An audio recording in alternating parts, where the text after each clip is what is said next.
शुरू करें। नमस्कार दोस्तों, मैं आपका अपना विनय सर। आज आप लोगों को अकाउंट्स जो हम लोगों का बेसिक्स होता है उसके बारे में बात करेंगे। होता क्या है कि कई जब हम क्लास 12th में होते हैं, हमारा बोर्ड कोई भी हो, चाहे सीबीएसई हो, एमपी बोर्ड हो या कोई भी स्टेट बोर्ड हो, तो उसमें क्या होता है कि सबसे पहला जो हमारा चैप्टर होता है वो होता है पार्टनरशिप फंडामेंटल। तो आज आपके चैनल सबके सर के माध्यम से मैं आप लोगों को अकाउंट्स बेसिक्स यानी बेसिक्स ऑफ पार्टनरशिप इसके बारे में थोड़ा डिस्कशन करते हैं। ये हमारे एग्जामिनेशन के लिए बहुत इंपॉर्टेंट चैप्टर है, जिसमें से हर साल मिनिमम 8 to 10 मार्क्स तक के क्वेश्चन आते हैं। तो सबसे पहले बात होती है कि व्हाट इज पार्टनरशिप। पार्टनरशिप होती क्या है?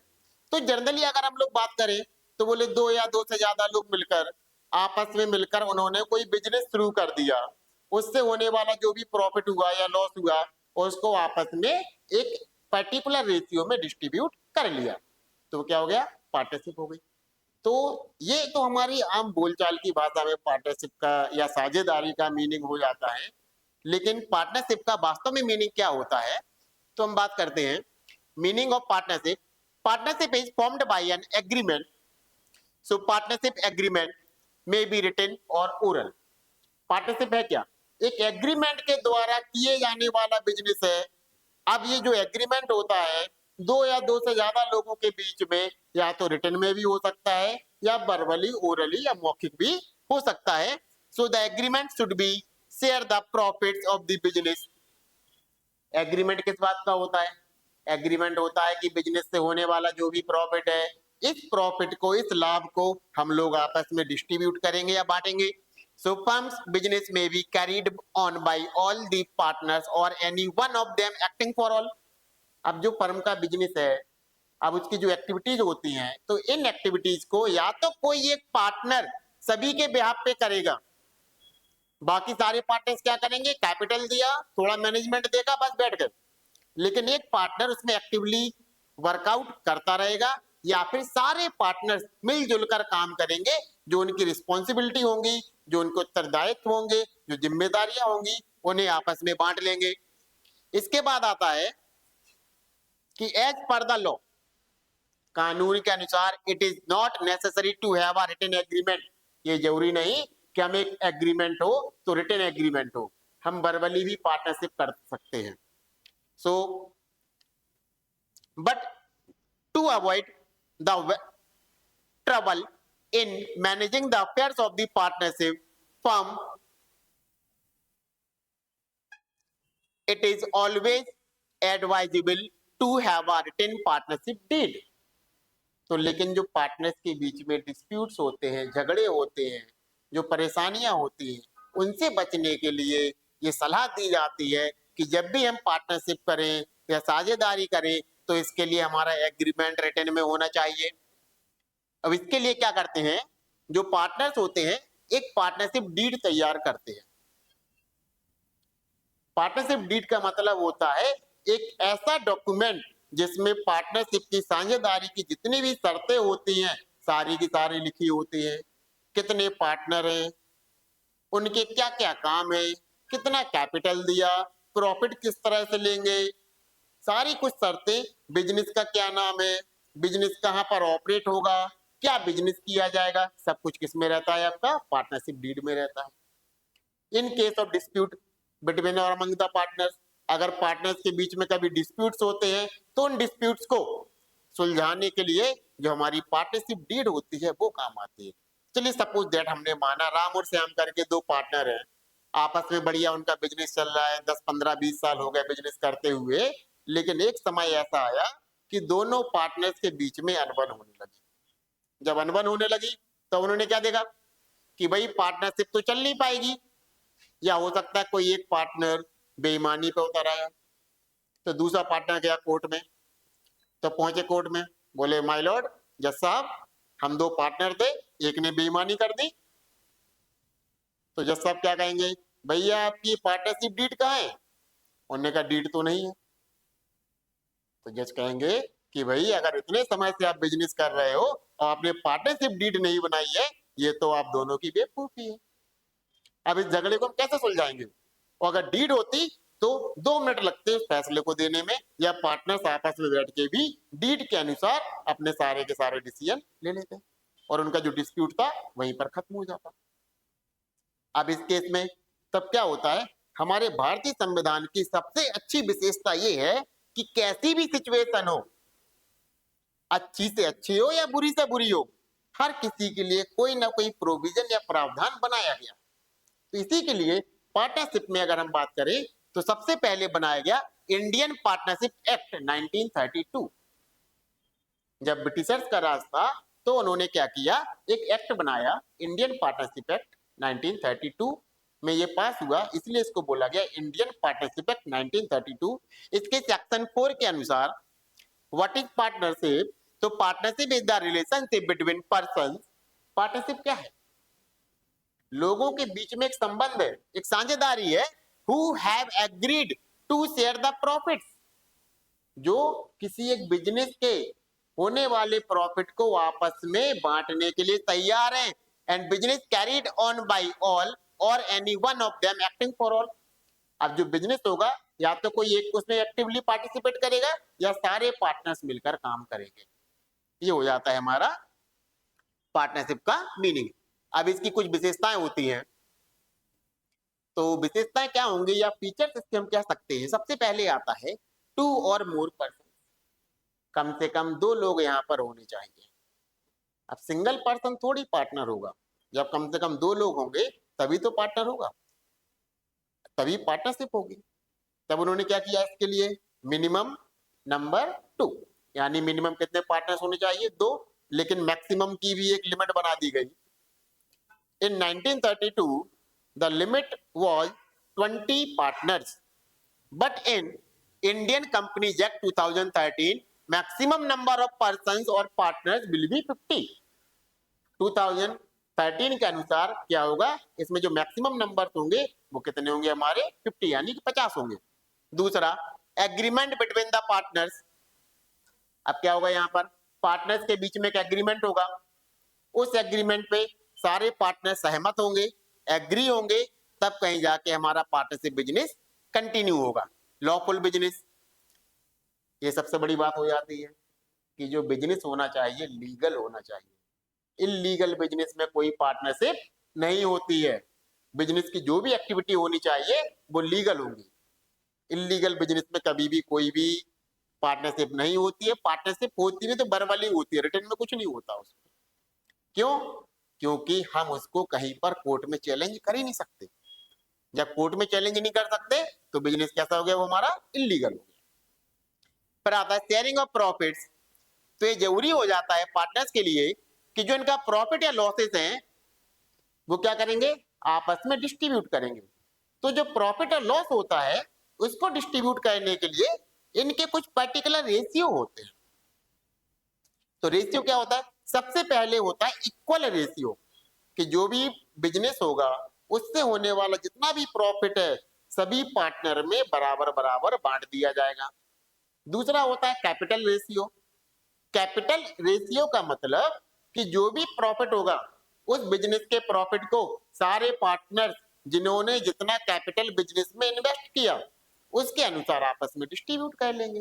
तीसरा होता है एग्रीड रेशियो, कि कौन पार्टनर कितना लेगा, कितना परसेंट लेगा या फ्रैक्शन में लेगा, उसके अनुसार एग्रीड रेशियो में प्रॉफिट को डिस्ट्रीब्यूट किया जाता है।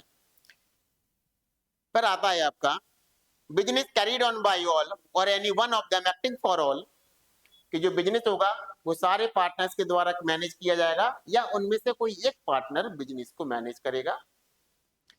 फिर हम आगे चलते हैं कि what is the meaning of partnership deed and what are the contents of partnership deed.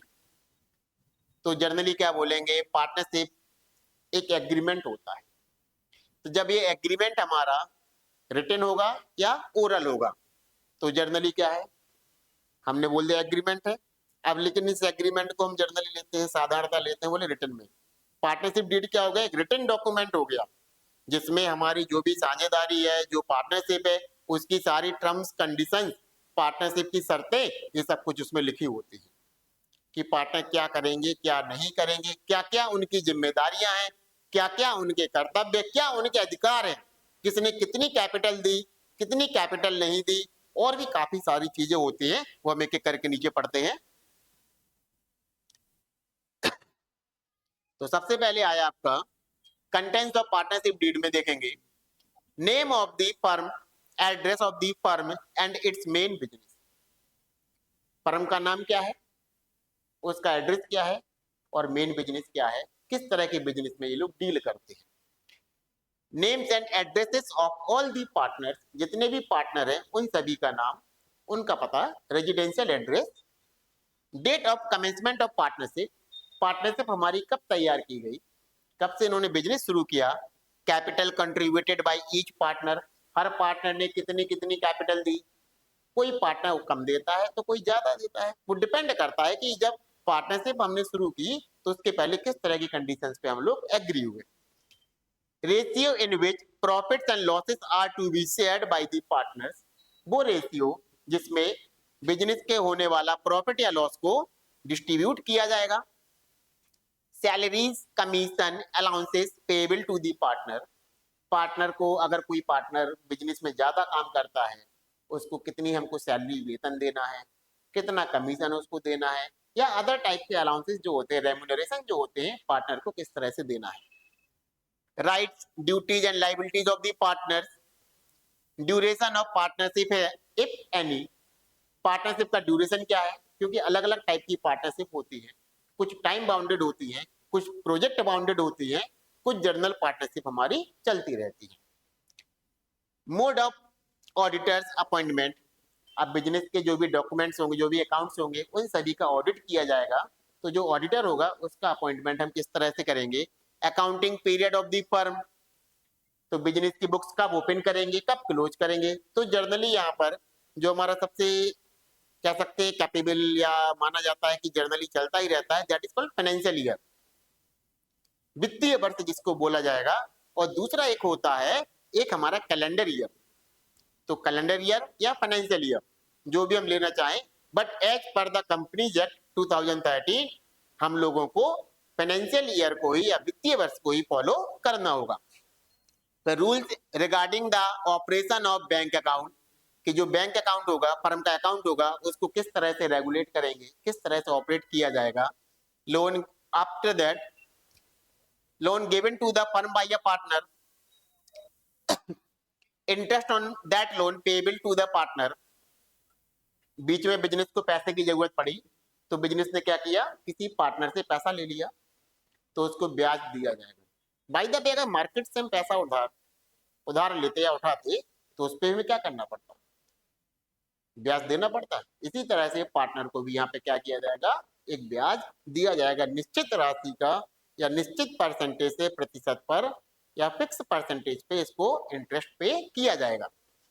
Method of valuation of goodwill, goodwill को किस तरह से कैलकुलेट करना है। Rules to be followed in case of admission, retirement and death of a partner, settlement of account at the time of dissolution, settlement of disputes among other partners. ये हो गया हमारे पार्टनरशिप के कंटेंट्स। फिर आते हैं हमारे advantage. What are the advantages of partnership deed. तो सबसे पहला क्या होता है एडवांटेज, कि जो भी हमारे पास होता है सब कुछ किस में होगा, रिटन में होगा। तो जैसे ही हमारे पास रिटन पार्टनरशिप डीड आती है, it play an important role in avoiding dispute and conflicts among the partners। तो पार्टनर्स के बीच में जो भी डिस्प्यूट होंगे, झगड़े होंगे, जो अनबन होगी, वो यहीं पर खत्म हो जाती है। Written partnership deed can be used as an evidence in the court, court में, अदालत में इसको हम एक एविडेंस या सबूत की तरह इसको हम इस्तेमाल कर सकते हैं। Facilitate smooth functioning of business, अब जो पार्टनर्स के बीच में मिसअंडरस्टैंडिंग होती है उसको दूर करना किसका काम होता है, पार्टनरशिप डीड का काम होता है। जो क्या करेगी, इसको सारे छोटे मोटे जो डिस्प्यूट्स होते हैं उनको ऑटोमेटिकली सॉल्व कर देते हैं। क्यों, क्योंकि जो भी कंडीशन होगी, जो भी काम होंगे, किसके अनुसार होंगे, एज पर दी पार्टनरशिप डीड। पर आता है there are certain provisions which can affect the accounting treatment. Suppose that, अगर मान लिया कि हमारे पास जो एग्रीमेंट है वो रिटन में नहीं है, वर्बली है, अब याद रहा नहीं रहा, या हो सकता है किसी एक पार्टनर की नीयत खराब हो गई, उस कंडीशन में क्या होगा, उस कंडीशन में उनके बीच में झगड़े होंगे, जब झगड़े होते हैं अदालत में गए तो वहां पे जज क्या करेगा, बोले डीड आपके पास नहीं है, तो जो इंडियन पार्टनरशिप एक्ट 1932 है उसके प्रोविजंस यहाँ पर एप्लीकेबल हो जाते हैं। और इस बात को हमेशा याद रखना, पार्टनर्स के बीच में जो भी डिस्प्यूट होते हैं वो हमेशा डिस्ट्रीब्यूशन ऑफ प्रॉफिट के लिए ही होते हैं। तो सबसे पहले क्या होगा, profit sharing in the absence of partnership deed, profit sharing ratio will be equal, यानी जो भी प्रॉफिट होगा या लॉस होगा वो सभी में बराबर हिस्सों में बांटा जाएगा। इंटरेस्ट ऑन कैपिटल, जो पार्टनर्स ने कैपिटल कंट्रीब्यूट की, कैपिटल इन्वेस्ट की, उस पे पार्टनर को कितना इंटरेस्ट मिलना है। तो अगर हमारे पास डीड नहीं है तो पार्टनर को कोई भी इंटरेस्ट ऑन कैपिटल नहीं दिया जाएगा।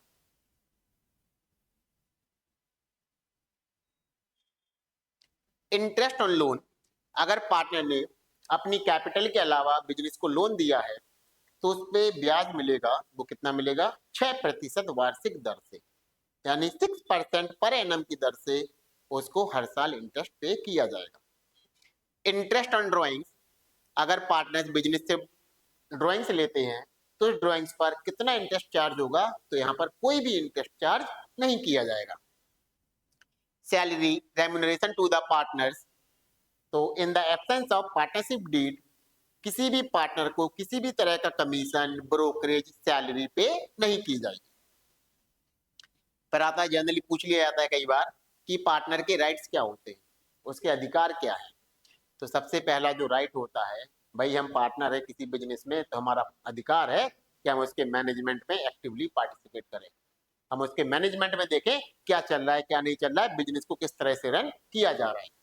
साथ ही साथ right to inspect the books of account, जो भी अकाउंट मेंटेन किए जाते हैं उनको टाइम टाइम पर इंस्पेक्ट करना, उनको देखना कि कहीं इसमें कोई गड़बड़ी तो नहीं है। Right to share profits, right to be consulted about matters affecting the partnership business and right to retire, जब पार्टनर की मर्जी होगी तब रिटायरमेंट वो ले सकता है। फिर आती है ड्यूटीज ऑफ अ पार्टनर, अब राइट की बात हो गई तो ड्यूटीज भी होती हैं, अधिकारों की बात हो गई तो उत्तरदायित्व भी होते हैं। तो ड्यूटीज क्या होंगी, he should be faithful to other partners, वो बिजनेस के लिए, अदर पार्टनर्स के लिए हमेशा कैसा रहेगा, विश्वास पात्र रहेगा, ईमानदार रहेगा। He should share the losses of the firm, profit के साथ उसको फर्म के लॉसेस को भी शेयर करना होगा।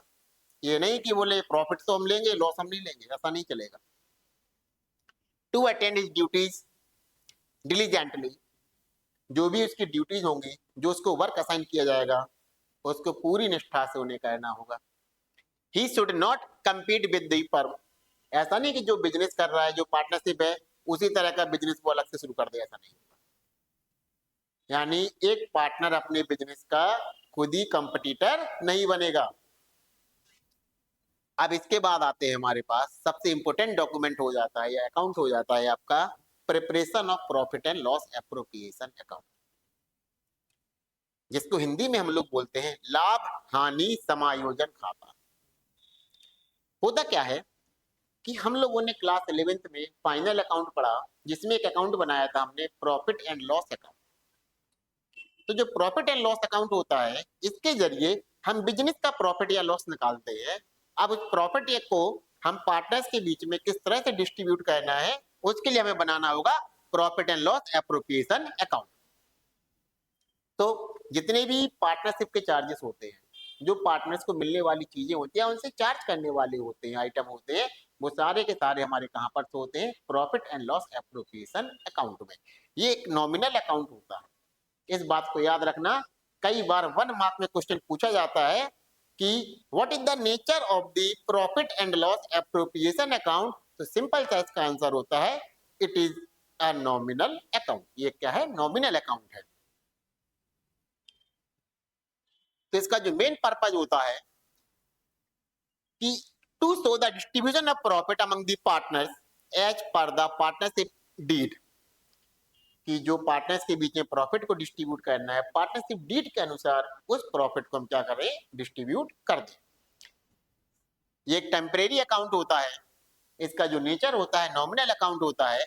अब इसकी कुछ एंट्रीज होती हैं, जर्नल एंट्रीज होती हैं, ये इंपोर्टेंट हो जाती है, अक्सर एग्जामिनेशन में, परीक्षा में इनको पूछा जाता है। तो सबसे पहले जो हमारा स्टेप होगा वो क्या होगा कि हम प्रॉफिट को ट्रांसफर करेंगे, कहां से, प्रॉफिट एंड लॉस अकाउंट से। तो इसकी एंट्री बनेगी profit and loss account debit to profit and loss appropriation account. फिर पार्टनर्स को इंटरेस्ट दिया जाएगा उनके कैपिटल पे। तो जब पार्टनर्स को हम इंटरेस्ट देंगे तो इसकी एंट्री आएगी interest on capital account debit to partners capital account. ये क्या होता है, interest on capital is the appropriation of the profit. तो सबसे पहले इसको पार्टनर्स को हम अलाउ करेंगे, फिर उसकी क्लोजिंग एंट्री जब बनाएंगे या transferring interest on capital to profit and loss appropriation account. So P and L appropriation या profit and loss appropriation account debit to interest on capital, जो टोटल हमारा इंटरेस्ट हमने पे किया। इसी तरह से अगर पार्टनर्स को हम सैलरी कमीशन कुछ भी देते हैं, ठीक है, तो सबसे पहले सैलरी कमीशन को डेबिट कर देंगे, पार्टनर्स कैपिटल अकाउंट को क्या कर देंगे, credit. So partner salary commission account debit to partners capital account, इसको क्लोज करेंगे। तो profit and loss appropriation account debit to partner salary and commission account. By the way, कई बार पार्टनरशिप में जो हमारा डिविजिबल प्रॉफिट होता है, जिनको हम पार्टनर्स के बीच में डिस्ट्रीब्यूट करना है, उस प्रॉफिट का कुछ हिस्सा हम लोग रिजर्व करके रख देते हैं। तो रिजर्व क्या हो गया, it is also called charge against profit, क्या कह देंगे इसको, या एप्रोप्रिएशन ऑफ द प्रॉफिट। इस बात को हमेशा याद रखना, ये कई बार पूछा जाता है कि व्हाट इज रिजर्व। तो रिजर्व क्या होगा जनरली हमारा, this is the appropriation of the profit. क्यों, क्योंकि पार्टनर्स का ही प्रॉफिट तो है जो उनके बीच में डिस्ट्रीब्यूट नहीं किया गया, उनके बीच में बांटा नहीं गया, उसको हमने क्या कर दिया, फ्यूचर के लिए, भविष्य के लिए बचा कर रख लिया कि जब कभी जरूरत होगी उस रिजर्व को हम लोग इस्तेमाल कर लेंगे। So profit and loss appropriation account debit to reserve account. अब बाद में आता है, अगर हमने इंटरेस्ट ऑन ड्रॉइंग चार्ज किया है तो charging interest on partners drawing to partners capital current account debit to interest on drawings account. अब इसको क्लोज करना है। तो इंटरेस्ट ऑन ड्रॉइंग फर्म के लिए इनकम होती है, तो interest on drawings account debit to profit and loss appropriation account, ये हमारी क्लोजिंग एंट्री हो जाएगी। इसके बाद अगर हमारे पास कुछ भी प्रॉफिट बचता है तो पार्टनर्स के बीच में डिस्ट्रीब्यूट किया जाएगा एक रेशियो में। तो इसमें आएगा profit and loss appropriation account debit to partners capital current account. अब इसके बाद ये बेटा हमारा फॉर्मेट है किसका, profit and loss appropriation account का।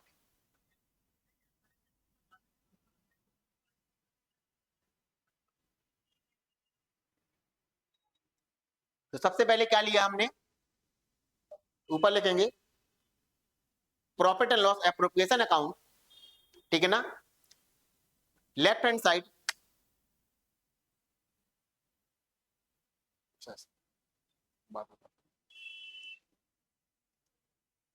जो लेफ्ट हैंड साइड होगा वो हमारा डेबिट आइटम्स आएंगे और राइट हैंड साइड हमारे कौन से आइटम्स आएंगे, क्रेडिट।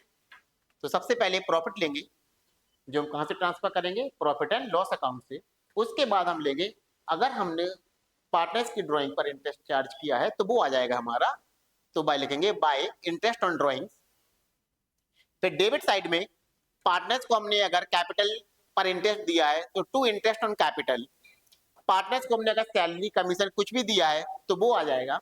अगर रिजर्व में हमने ट्रांसफर किया है तो टू ट्रांसफर टू रिजर्व। इसके बाद बाकी जो प्रॉफिट बचा पार्टनर्स के बीच में हम डिस्ट्रीब्यूट कर देंगे, तो लिख देंगे to profit transferred to partners capital account. Partner के जो भी हमारे नाम हो, X Y Z A B C L M N Q P R, ठीक है, राम श्याम मोहन सीता गीता रीता, जो भी उनके नाम हो उनके नाम लिख के क्या लगा देंगे आगे, कैपिटल या करंट अकाउंट।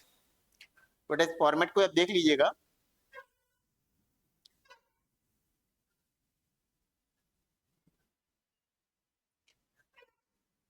अब इस फॉर्मेट के बाद हमारे क्या आते हैं, पार्टनर कैपिटल अकाउंट। कि जो कैपिटल अकाउंट होगी पार्टनर्स की, कैपिटल अकाउंट हमें बनानी पड़ेगी, क्योंकि अभी तो देख लिया हमने, हर बार बढ़ाया कैपिटल अकाउंट कैपिटल अकाउंट। तो बात होती है कि what is capital account, capital account होता क्या है। ठीक है, तो पार्टनर का जो कैपिटल अकाउंट होता है, it is an account which represent the partners interest in the business. ये बताता है कि कोई पार्टनर है, उसका बिजनेस में कितना इंटरेस्ट है, कितना उसका हित यहाँ पर हो रहा है। तो पार्टनरशिप बिजनेस में जनरली हम देखते हैं a separate capital account is prepared for each and every partner. Her partner के लिए हम एक अलग अलग कैपिटल अकाउंट बनाएंगे। अब इसके बाद so capital account of partners may be maintained by two method।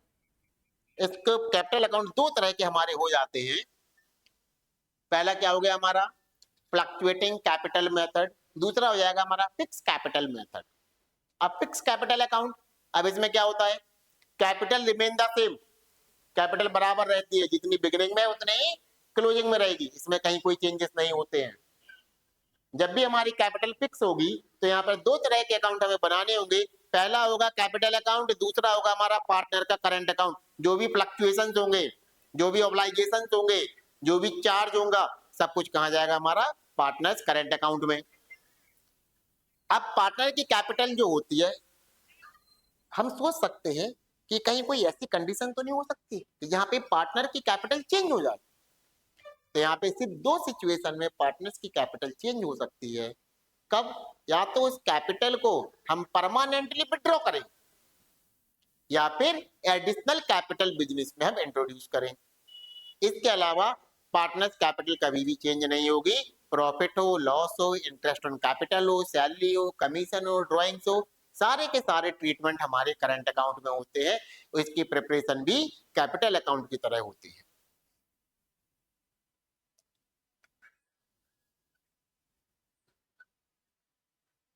तो देखिए बेटा, ये पार्टनर्स कैपिटल अकाउंट है।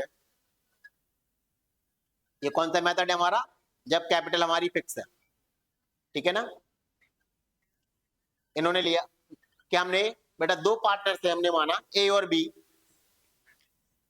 तो सबसे पहले शुरुआत कहां से होगी, बाय बैलेंस ब्रॉट डाउन, ए और बी शुरुआत किया इन्होंने बिजनेस को। इसके बाद अगर उन्होंने विड्रॉ किया तो क्या ले लिया हमने, टू कैश और बैंक अकाउंट, बाकी जो क्या हो जाएगा, बैलेंस हो जाएगा। मे बी पॉसिबल यहाँ पर क्या होगा, अगर इन्होंने पैसा लेकर आए, एडिशनल कैपिटल लेकर आए, तो क्या हो जाएगी एंट्री, बाय कैश और बैंक अकाउंट, उसके बाद हम अकाउंट को क्लोज कर देंगे। इसके अलावा जो भी हमारे फ्लक्चुएशंस होंगे, वो सारे जो भी ट्रांजेक्शन होंगे, सारे के सारे किसमें से होंगे, हमारे पार्टनर्स करंट अकाउंट में। अगर बाय द वे पैसा लेकर आते हैं तो उसमें आएगा, अब इनको जो कुछ भी मिलेगा, interest on capital, salary, remuneration, commission, profit, loss, सब कुछ कहाँ आएगा बेटा, हमारे करंट अकाउंट में आएगा।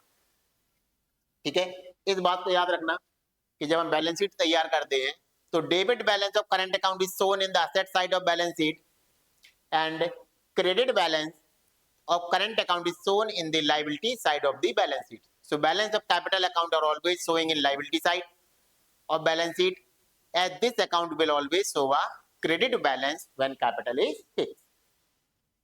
तो आज के लिए इतना ही काफी है। जल्दी हम लोग मिलते हैं, इसके आगे के जो भी पॉइंट्स हैं उनके बारे में डिस्कशन करेंगे, और मे बी पॉसिबल कि हम लोग कुछ न्यूमेरिकल्स के बारे में भी डिस्कशन करेंगे कि कैपिटल पे इंटरेस्ट हम किस तरह से चार्ज करेंगे, इंटरेस्ट ऑन ड्राइंग्स हम किस तरह से लेंगे, इनके रेशियो किस तरह से होंगे, उनके बारे में हम लोग डिस्कस करते हैं। नमस्कार।